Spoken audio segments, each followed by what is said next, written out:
Chapter 5. Raskolnikov walked after him. "What's this?"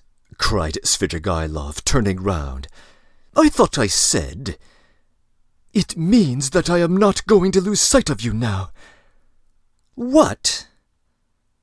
Both stood still and gazed at one another, as though measuring their strength.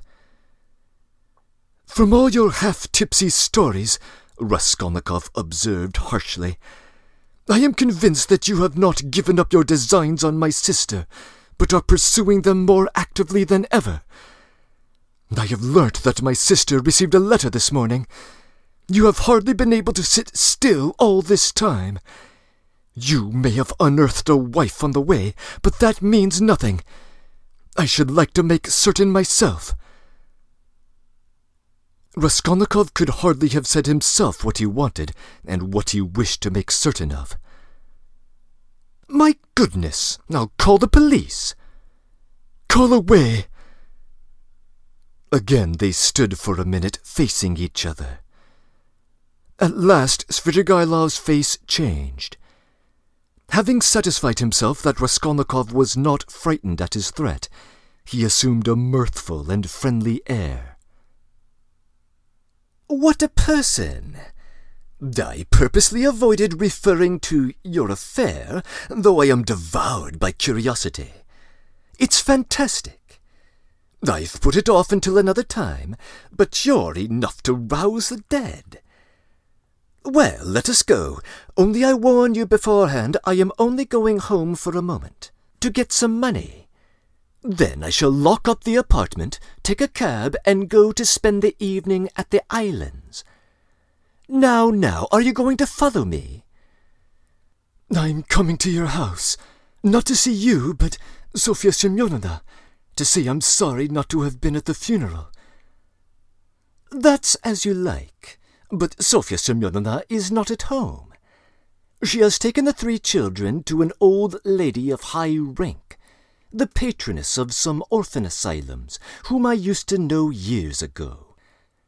I charmed the old lady by depositing a sum of money with her to provide for the 3 children of Katerina Ivanovna, and subscribing to the institution as well.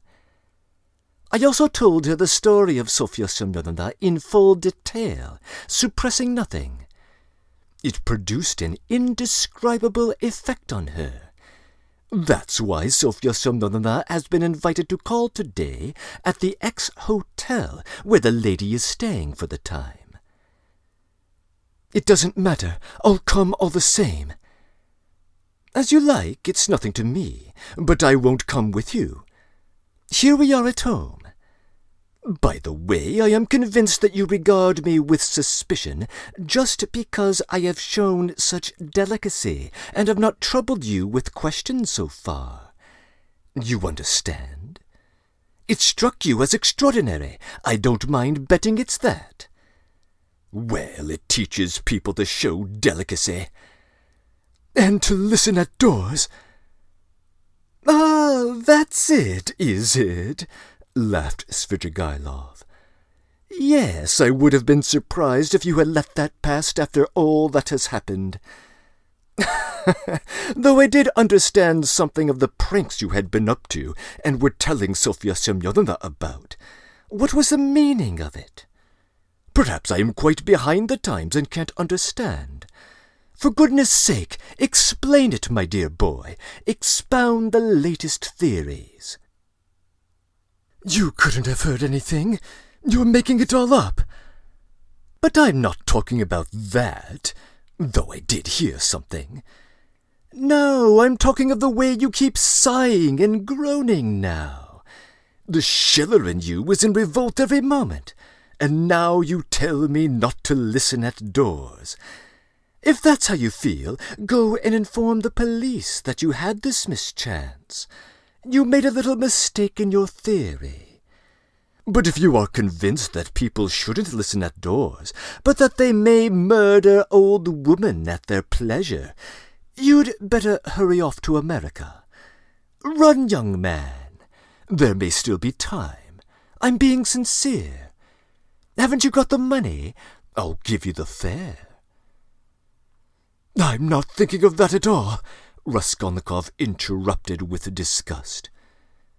"I understand, but don't put yourself out. Don't discuss it if you don't want to. I understand the questions you are worrying over. Moral ones, aren't they? Duties of citizen and man. Lay them all aside. They are nothing to you now. You'll say you are still a man and a citizen. If so, you ought not to have got into this coil. It's no use taking up a job you are not fit for. Well, you'd better shoot yourself, or don't you want to? You seem to be trying to enrage me, to make me leave you alone. What a strange person. But here we are. Welcome to the staircase. You see, that's the way to Sofia Semyonovna. Look, there is no one at home. Don't you believe me? Ask Kapernaumov. She leaves the key with him. Here is Madame de Kapernaumov herself. Hey, what? She is rather deaf. Has she gone out? Where? Did you hear? She is not in and won't be until late in the evening, probably. Well, come to my room. You wanted to come and see me, didn't you? Here we are. Madame Reslick's not at home. She is always busy, an excellent woman, I assure you. She might have been of use to you if you had been a little more sensible. Now look, I'm taking this 5% bond out of the bureau. See what a lot I've got of them still. This one will be turned to cash today. I mustn't waste any more time. The bureau is locked, the apartment is locked, and here we are again on the stairs. Shall we take a cab? I'm going to the islands. Would you like a lift? I'll take this carriage. Ah, so you refuse. You are tired of it. Come for a drive. I believe it will rain.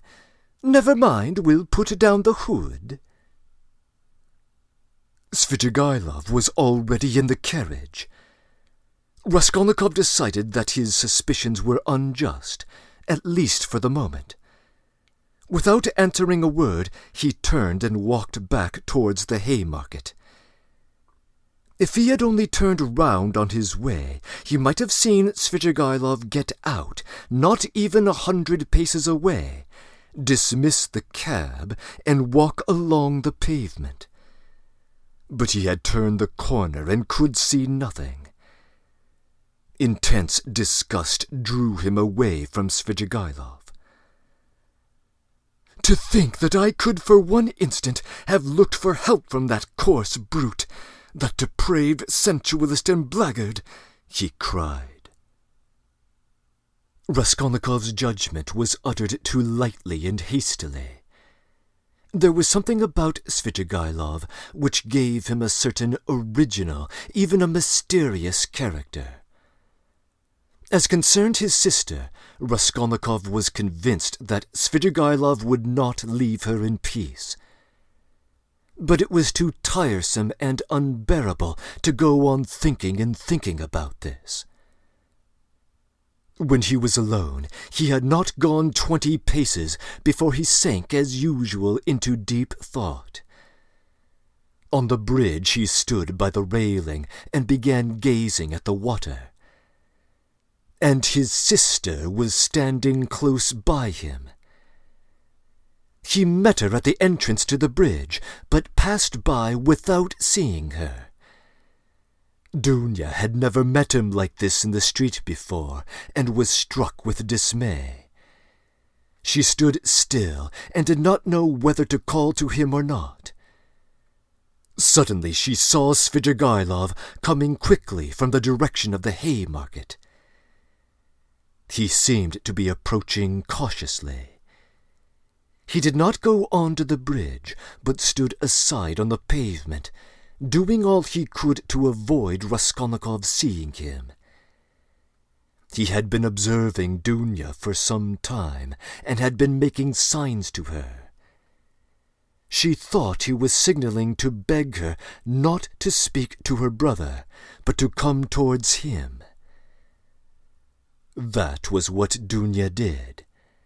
She stole past her brother and went up to Svidrigailov. "Let us hurry away," Svidrigailov whispered to her. "I don't want Rodion Romanovich to know about our meeting.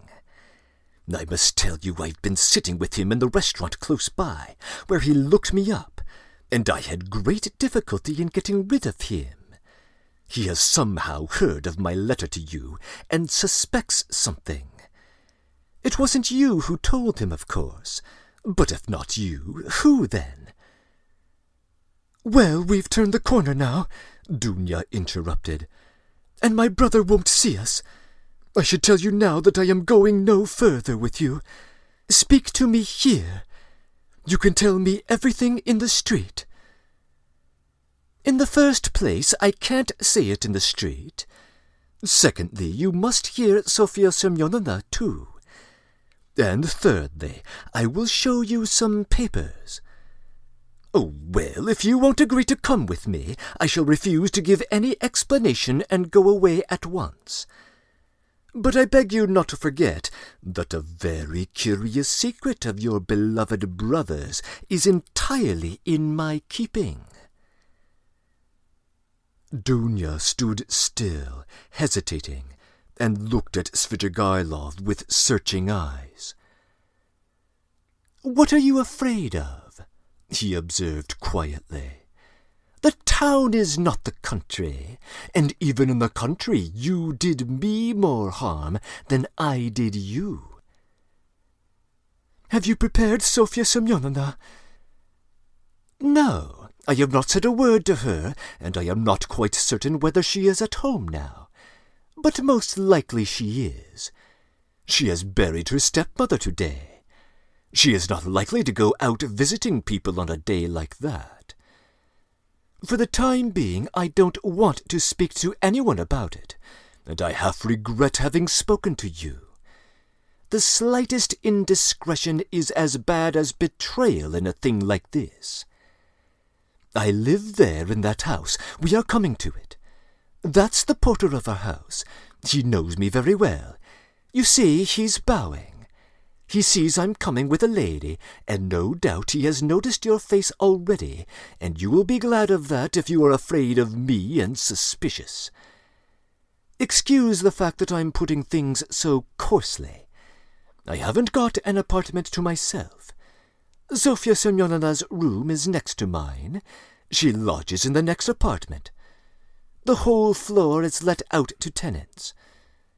Why are you frightened? You look like a child. Am I really so terrible?" Svidrigailov's lips were twisted in a condescending smile, but he was in no smiling mood. His heart was throbbing, and he could scarcely breathe. He spoke rather loud to cover his growing excitement. But Dunya did not notice this curious excitement. She was so irritated by his remark that she was frightened of him, that she looked like a child, and that he was so terrible to her. "Though I know that you are not a man of honor, I am not in the least bit afraid of you. Lead the way," she said with apparent composure, but her face was very pale. Svidrigailov stopped at Sonia's room. "Allow me to ask whether she is at home." "She is not. How unfortunate! But I know she may come quite soon. If she's gone out, it can only be to see a lady about the orphans. Their mother is dead. I've been meddling in making arrangements for them. If Sonia Semyonovna does not come back in 10 minutes, I will send her to you, today if you like. This is my apartment. These are my 2 rooms. Madame Reslik, my landlady, has the next room. Now look this way. I will show you my chief piece of evidence. This door from my bedroom leads into 2 totally empty rooms, which are available for rent. Here they are. You must look into them with some attention." Svidrigailov occupied 2 fairly large furnished rooms. Dunya was looking around her mistrustfully, but saw nothing special in the furniture or in the position of the rooms. Yet there was something to observe, for instance, that Svidrigailov's apartment was exactly between 2 sets of almost uninhabited apartments. His rooms were not entered directly from the passage, but through the landlady's 2 almost empty rooms. Unlocking a door leading out of his bedroom, Svidrigailov showed Dunya the 2 empty rooms that were to let. Dunya stopped in the doorway, not knowing what she was being asked to look at. But Svidrigailov swiftly explained. "Look here at this second large room. Notice that door. It's locked. By the door stands a chair, the only one in the 2 rooms. I brought it from my rooms in order to listen more conveniently. Just the other side of the door is Sofya Semyonovna's table. She sat there talking to Rodion Romanovich. And I sat here, listening on 2 successive evenings, for 2 hours at a time. And, of course, I was able to learn something. What do you think?" "You listened?" "Yes, I did. Now come back to my room. We can't sit down here." He brought Avdotya Romanovna back into his sitting room and offered her a chair. He sat down at the opposite side of the table, at least 7 feet from her, but there was probably the same glow in his eyes which had once frightened Dunya so much. She shuddered and once more looked about her distrustfully. It was an involuntary gesture. She evidently did not wish to betray her uneasiness. But the secluded position of Svidrigailov's lodging had suddenly struck her. She wanted to ask whether his landlady at least were at home, but pride kept her from asking. Moreover, she had another worry in her heart, incomparably greater than fear for herself. She was in great distress. "Here is your letter," she said, laying it on the table. "Can it be true what you write? You hint at a crime committed, you say, by my brother. You hinted it too clearly. You daren't deny it now. I must tell you that I'd heard of this stupid story before you wrote, and don't believe a word of it. It's a disgusting and ridiculous suspicion. I know the story and why and how it was invented. You can't have any proof. You promised to prove it. Speak! But let me warn you that I don't believe you. I don't believe you." Dunya said this, speaking hurriedly, and for an instant the color rushed to her face. "If you didn't believe it, how could you risk coming alone to my rooms? Why have you come? Just out of curiosity?" "Don't torment me. Speak, speak." "There's no denying that you are a brave girl. In all honesty, I thought you would have asked Mr. Razumikhin to escort you here. But he was not with you nor anywhere near. I was on the lookout. It's courageous of you. It proves you wanted to spare Rodion Romanovich. But everything is divine in you. About your brother, what should I tell you? You've just seen him yourself. What did you think of him?" "Surely that's not the only thing you are building on?" "No, not on that, but on his own words. He came here on 2 successive evenings to see Sofya Semyonovna. I've shown you where they sat. He made a full confession to her. He is a murderer. He killed an old woman, a pawnbroker, with whom he had pawned things himself. He killed her sister, too, a saleswoman called Lizaveta, who happened to come in while he was murdering her sister. He killed them with an axe he brought with him. He murdered them to rob them, and he did rob them. He took money and various things. He told all this, word for word, to Sofya Semyonovna, the only person who knows his secret. But she has had no share by word or deed in the murder. She was as horrified at it as you are now.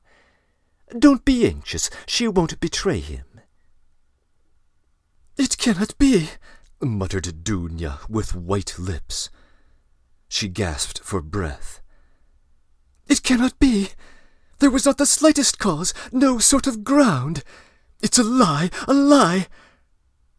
"He robbed her. That was the cause. He took money and various things.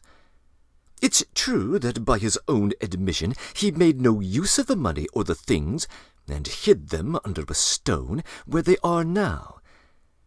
But that was because he did not dare make use of them." "But how could he steal, rob? How could he dream of it?" cried Dunya, and she jumped up from the chair. "But you know him, you've seen him. Can he be a thief?" She seemed to be imploring Svidrigailov. She had entirely forgotten her fear. "There are thousands and millions of combinations and possibilities, Avdotya Romanovna. A thief steals and knows he is a scoundrel. But I've heard of a gentleman who broke open the mail. Who knows? Very likely he thought he was doing a gentlemanly thing. Of course, I should not have believed it myself if I'd been told of it as you have. But I believe my own ears.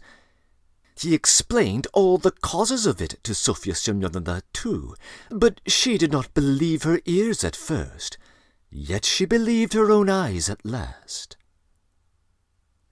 "What were the causes?" "It's a long story, Avdotya Romanovna. Here's... how shall I tell you? A theory of a sort, the same one by which I, for instance, consider that a single misdeed is permissible, if the principal aim is right. A solitary wrongdoing and hundreds of good deeds. It's galling, too, of course, for a young man of gifts and overweening pride to know that if he had, for instance, a paltry 3,000, his whole career, his whole future would be differently shaped, and yet not to have that 3,000. Add to that nervous irritability from hunger, from lodging in a hole, from rags, from a vivid sense of the charm of his social position, and his sister's and mother's position too. Above all, vanity, pride and vanity, though goodness knows he may have good qualities too. I am not blaming him, please don't think it. Besides, it's not my business.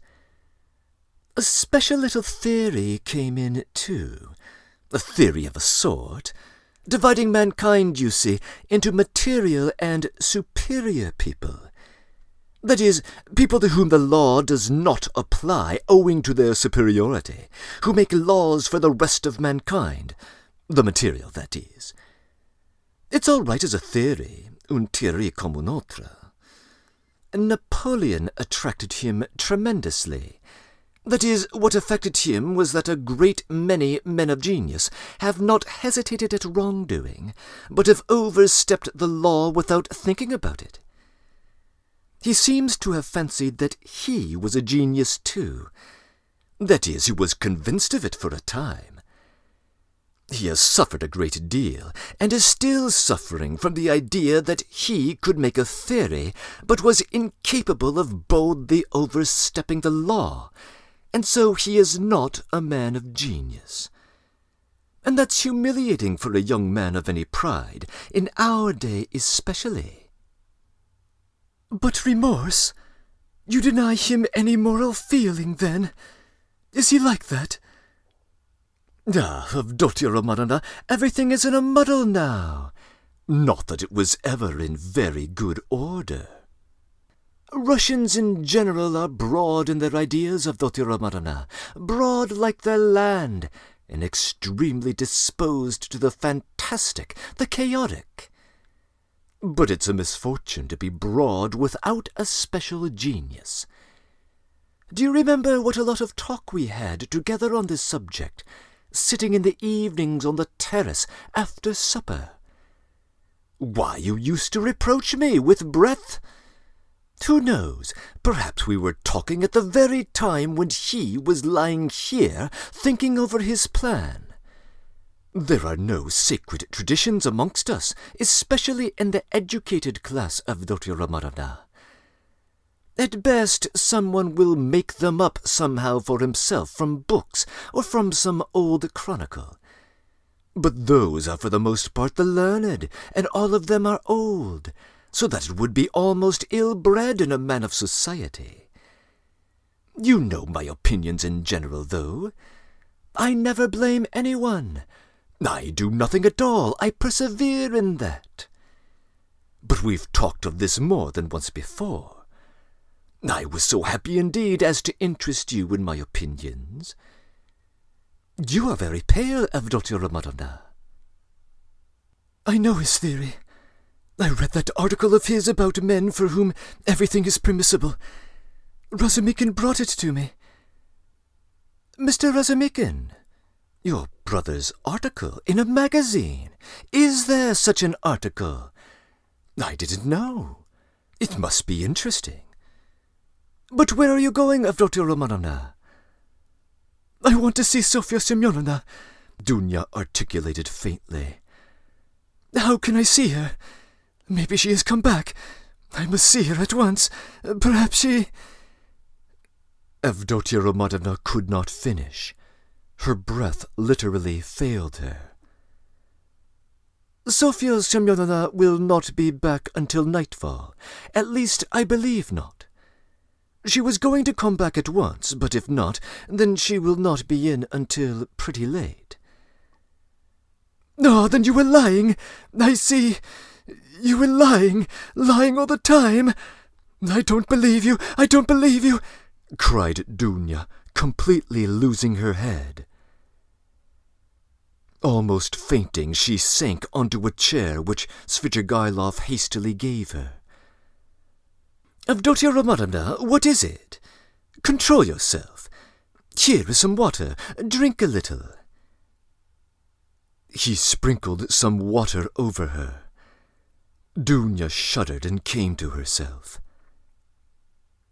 It has acted violently, Svidrigailov muttered to himself, frowning. Avdotya Romanovna, calm yourself. Believe me, he has friends. We will save him. Would you like me to take him abroad? I have money. I can get a ticket in 3 days. And as for the murder, he will do all sorts of good deeds yet to atone for it. Calm yourself. He may become a great man yet. Well, how are you? How do you feel? You cruel man! How could you jeer at it? Let me go. Where are you going? To see him. Where is he? Do you know? Why is this door locked? We came in through that door, and now it is locked. When did you manage to lock it? We couldn't be shouting all over the apartment about such a subject. I am far from jeering. It's simply that I am sick of talking like this. But how can you go in such a state? Do you want to betray him? You will drive him to fury, and he will give himself up. Let me tell you, he is already being watched. They are already on his trail. You will simply be giving him away. Wait a little. I saw him and was talking to him just now. He can still be saved. Wait a bit. Sit down. Let us think it over together. I asked you to come in order to discuss it alone with you and to consider it thoroughly. Sit down. How can you save him? Can he really be saved? Dunya sat down. Svidrigailov sat down beside her. It all depends on you. On you alone. he began with glowing eyes, almost in a whisper, and hardly able to utter the words for emotion. Dunya drew back from him in alarm. He, too, was trembling all over. "You! One word from you, and he is saved. I'll save him. I have money and friends. I'll send him away at once. I'll get a passport. 2 passports, one for him and one for me. I have friends, capable people. If you like, I'll take a passport for you, for your mother. What do you want with Razumikin? I love you too. I love you beyond everything. Let me kiss the hem of your dress. Let me. The very rustle of it is too much for me. Tell me, do that, and I'll do it. I'll do everything. I will do the impossible. What you believe, I will believe. I'll do anything. Don't look at me like that. Do you know that you are killing me?"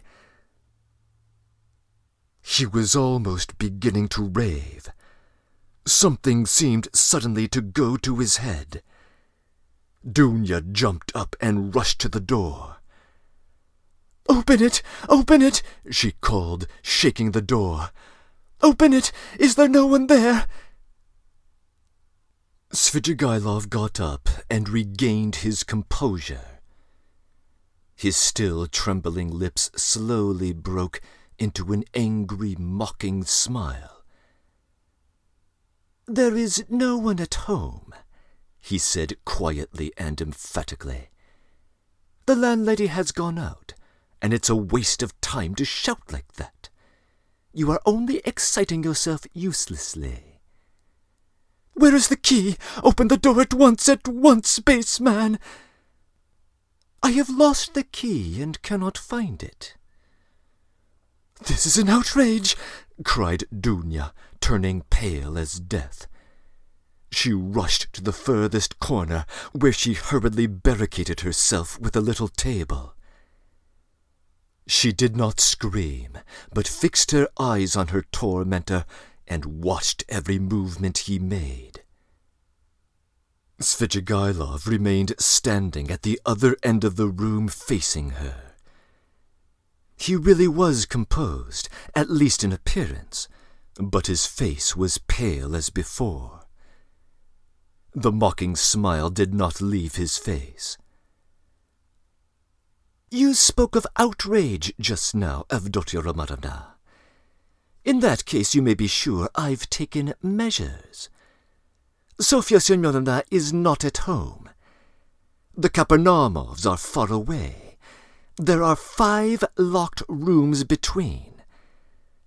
I am at least twice as strong as you are, and I have nothing to fear besides, for you could not complain afterwards.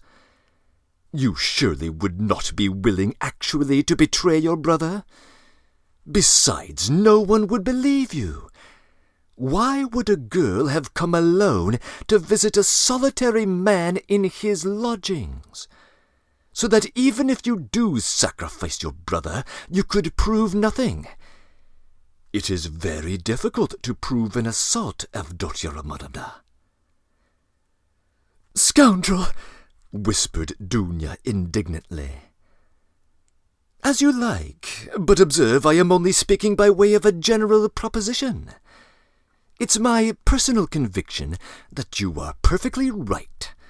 Violence is hateful. I only spoke to show you that you need have no remorse, even if you were willing to save your brother of your own accord, as I have suggested to you.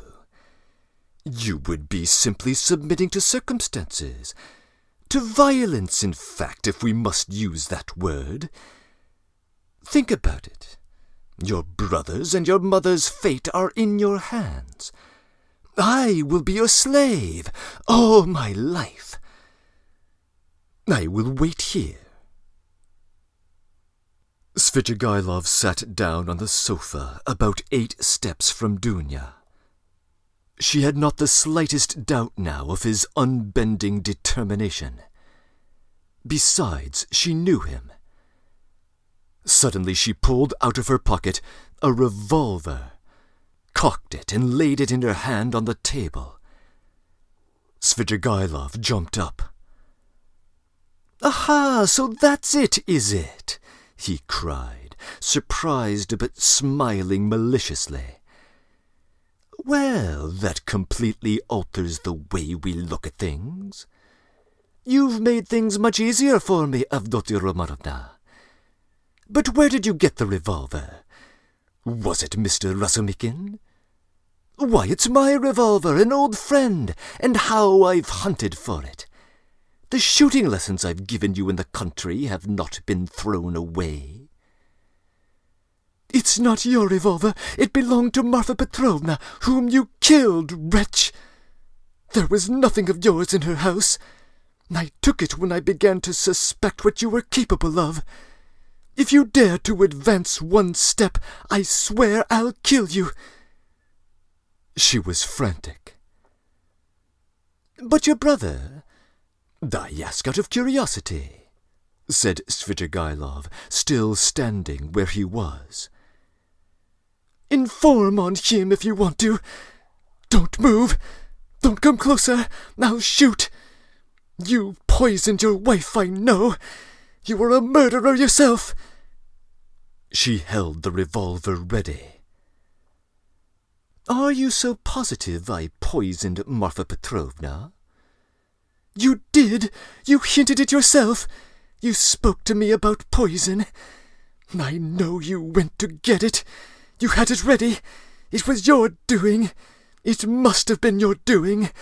Blackguard!" "Even if that were true, it would have been for your sake. You would have been the cause." "You are lying. I hated you, always, always." "Oh, Avdotya Romanovna, you seem to have forgotten how you softened to me in the heat of propaganda. I saw it in your eyes. Do you remember that moonlit night when the nightingale was singing?" "That's a lie!" There was a flash of fury in Dunya's eyes. "That's a lie and a libel." "A lie? Well, if you like, it's a lie. I made it up. Women ought not to be reminded of such things." He smiled. "I know you will shoot, you pretty wild creature. Well, shoot away." Dunya raised the revolver, and deadly pale gazed at him, measuring the distance and awaiting the first movement on his part.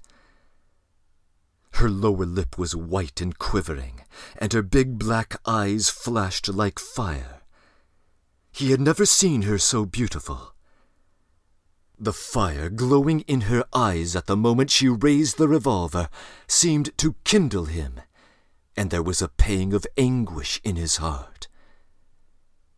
He took a step forward, and a shot rang out.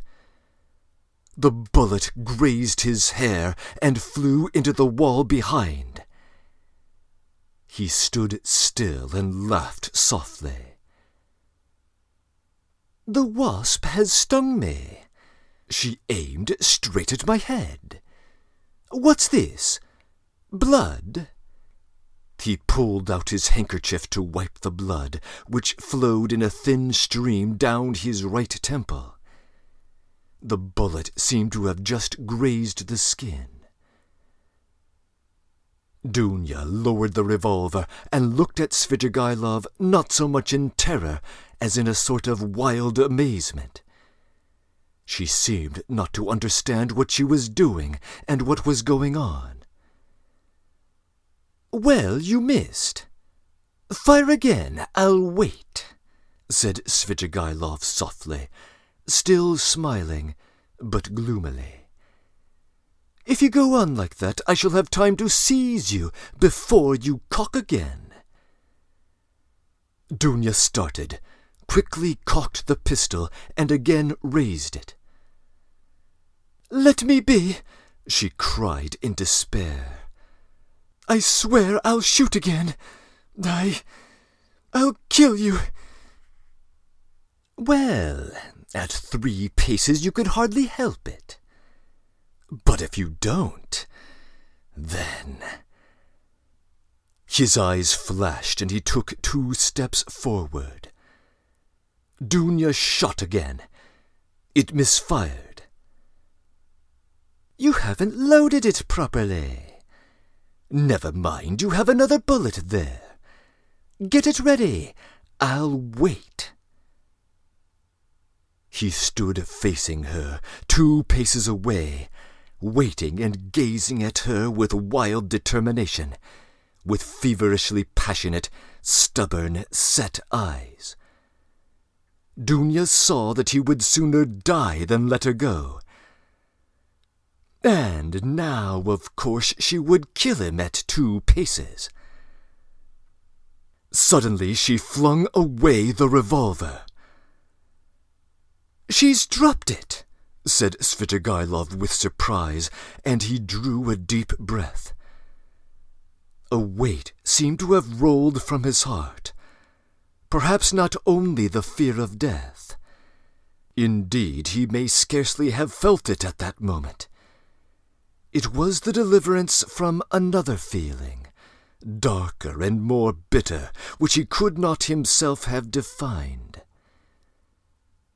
He went to Dunya and gently put his arm round her waist. She did not resist, but, trembling like a leaf, looked at him with imploring eyes.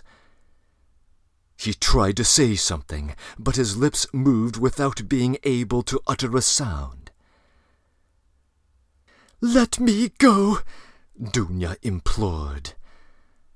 Svidrigailov shuddered. Her voice now was quite different. "Then you don't love me?" he asked softly. Dunya shook her head. And you can't? Never?" he whispered in despair. "Never." There followed a moment of terrible, dumb struggle in the heart of Svidrigailov. He looked at her with an indescribable gaze. Suddenly he withdrew his arm, turned quickly to the window, and stood facing it. Another moment passed.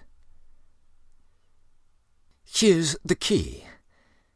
He took it out of the left pocket of his coat and laid it on the table behind him, without turning or looking at Dunya. "Take it. Hurry." He looked stubbornly out of the window.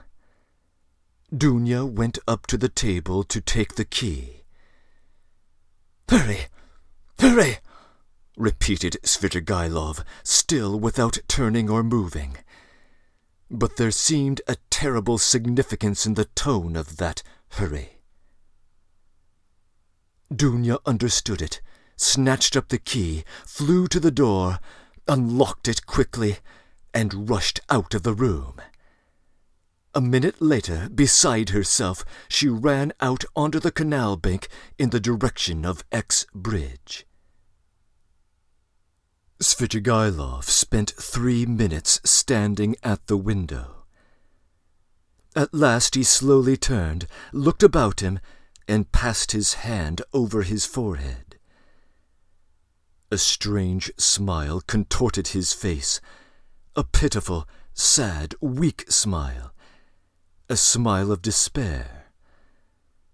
The blood, which was already getting dry, smeared his hand.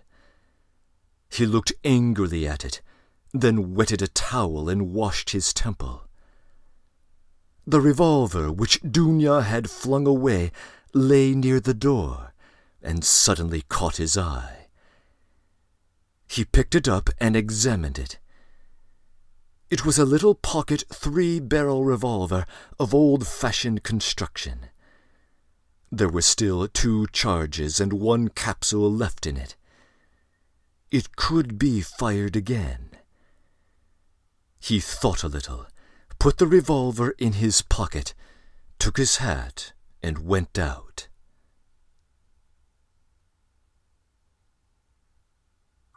Breaking in. In his first interview with Raskolnikov, back in Part 4, Chapter 1, Svidrigailov insists that he rarely lies. He does lie here in order to get his opportunity with Dunya, and of course he is very evasive in other respects. We will get no further substantive clues about whether he poisoned his wife, although if I had to make a vote, I would trust Dunya's intuition on the matter. Nevertheless, when it comes to his own nature and values, Svidrigailov is shameless enough to be entirely open, and I take him at his word. In my view, the most revealing comments from Svidrigailov in this chapter are delivered in a hurry when he insists to Dunya that Raskolnikov can be saved. His conception of salvation is entirely different from the model offered by both Sonia and Porfiry Petrovich. And the contrast is stark enough to suggest that the world of a Svidrigailov is a rather different thing from the world inhabited by its noblest characters.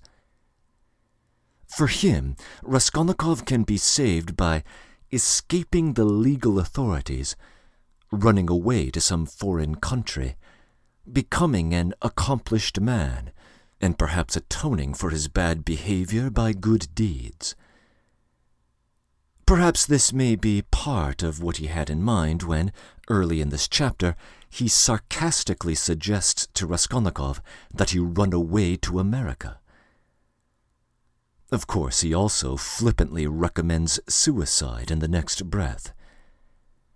He's not the first to mention this possibility to Raskolnikov in the last few hours of the plot, although he's the first to do so as a positive, if unserious, suggestion.